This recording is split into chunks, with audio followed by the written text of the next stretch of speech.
Welcome to Inbox Intel, your weekly download from the team at Email Expert. Each episode will bring you updates from inside Email Expert HQ, along with the latest headlines, happenings, and hot topics from across the email industry. Expect news, insights, the occasional rumor, and maybe even a little gossip.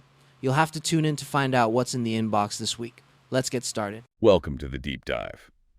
This week, we're digging into some really interesting material, all pulled straight from emailexpert.com. Yeah, it's like our weekly roundup looking at the latest news and, analysis in the email world. Exactly. And we've got quite a mix this time. Some playful innovations, some really critical security alerts affecting millions. And even some positive news on industry collaboration. Covers a lot of ground. Okay, let's unpack this week's stories then.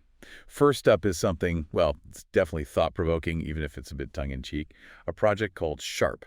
Right, Sharp. What's fascinating is how radical it is. It basically questions things like SMTP and IMAP, the foundations of email that haven't really changed much since the 80s. Wild, isn't it? Sharp stands for Self-Hosted Address Routing Protocol, developed by someone called Output. And the source material points out it's got this, irreverent streak. It uses JSON over TCP. Yeah, it gets rid of all those complex old MME headers. And it has built-in anti-spam using Hashcash. Mm-hmm.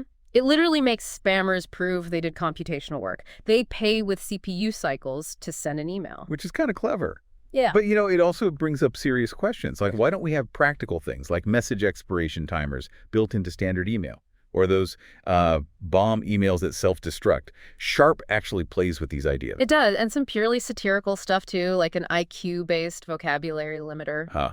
Okay, so clearly not ready for, corporate rollout tomorrow.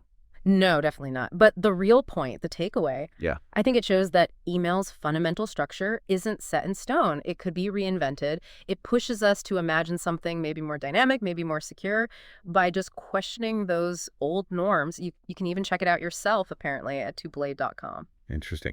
Okay, so from exploring the, let's say, quirky edges of innovation, our sources pull us back to the serious side, security. There's news about a really big data breach from Free Mobile over in France. Yeah, a major ISP and email provider there. This breach actually happened back in October 2024. Right. But the news now is that the data's been added to Have I Been Pwned, and it affects almost 14 million users. Wow. And the data exposed is pretty sensitive, isn't it? Oh, yeah.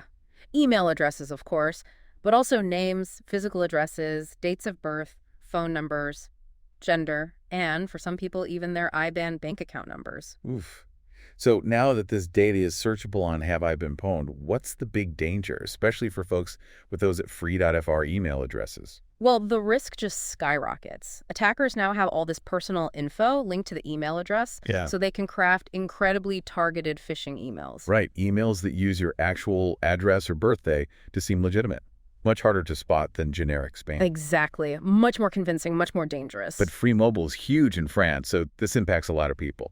They say passwords weren't taken, but still. But having all that other PII out there with the email, it's still a major problem. Have I been detending?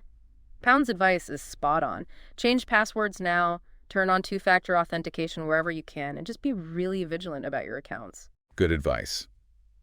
And unfortunately, sticking with massive exposures, there's another alarming report, a huge credential leak, something like 180 million accounts found online. Yeah, this one is, honestly, it's kind of terrifying. A security researcher, Jeremiah Fowler, found this database, 47 gigabytes. Okay. And it wasn't from just one company breach. It contained usernames and passwords in plain text. Wait, plain text as in not encrypted or hashed? Right. Just the actual passwords? Exactly, plain text. For accounts everywhere, Google, Facebook, Netflix, banks, even government sites from loads of different countries. Over 29, I think.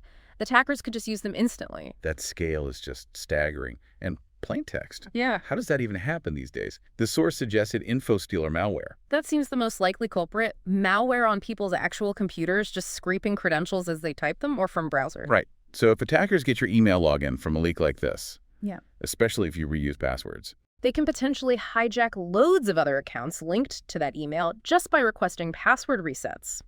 It really hammers home how password reuse is such a systemic risk and how vulnerable your own computer, your endpoint, has become. So what's the defense? What do people need to do? Well, for users, it's the essentials. MFA, multi-factor authentication, everywhere you possibly can. Use a password manager for unique, strong passwords. And change them if you suspect anything. And for the service providers.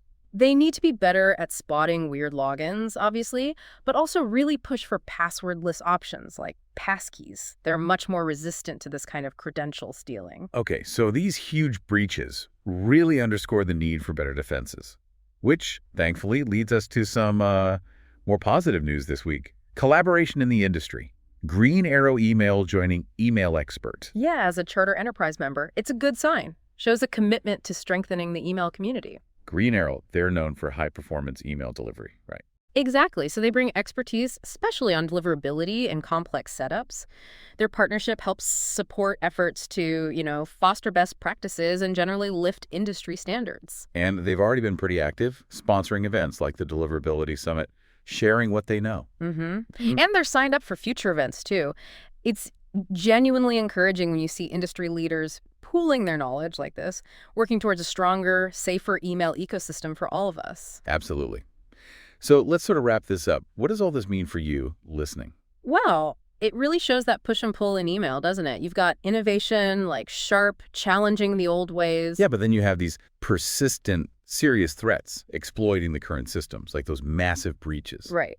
And alongside that, the industry trying to band together to find solutions, like the Green Arrow partnership shows, email is definitely not standing still. It's constantly evolving, constantly facing new ideas, and frankly, serious dangers. From playful experiments to fighting off huge credential leaks, yeah.